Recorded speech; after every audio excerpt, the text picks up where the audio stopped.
Agartala rail station থেকে এক বাংলাদেশি যুবককে আটক করেছে আরপিএফ এবং জিআরপি থানার পুলিশ। একই সাথে তার এক সহযোগী ভারতীয় যুবককেও গ্রেফতার করেছে পুলিশ। মঙ্গলবার আগরতলা রেল স্টেশনের জিআরপি থানার ওসি তাপস দাস জানান, গোপন সংবাদের ভিত্তিতে খবর পেয়ে সোমবার রাতে স্টেশন থেকে বাংলাদেশি যুবককে গ্রেফতার করেছে আরপিএফ এবং জিআরপি থানার পুলিশ। তার সাথে এক ভারতীয় সহযোগীকেও গ্রেফতার করা হয়েছে বলে জানান তিনি।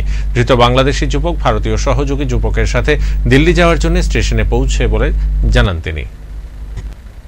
গতকালকেও আমাদের কাছে খবর ছিল যে কিছু বাংলাদেশের যে লোক আছে তারা আমাদের যে প্রত্যেক সপ্তাহে একটা যায় তেজস রাজধানী এক্সপ্রেস, ওইটা দিয়ে যেতে পারে।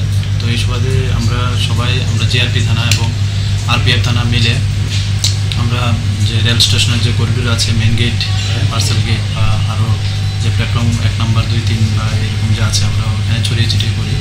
তারপর আমরা দেখলাম যে ওই মেন গেটেই তারা মানে নেমেছে, একদম মেন গেটে।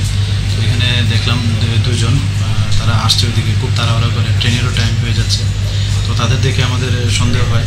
তারপর আমরা তাদেরকে ডিটেন করে তাদের জোরালো জিজ্ঞাসাবাদে তারা মিট করে যে এর মধ্যে একজন যে বাংলাদেশি লোক, যে ওই সঙ্গে যে আরেকজন আছে, সে তাকে দিল্লিতে নিয়ে যাচ্ছে এবং তারা আরও অনেক আগে এখানে এসেছিল, বাংলাদেশ গিয়েছিল।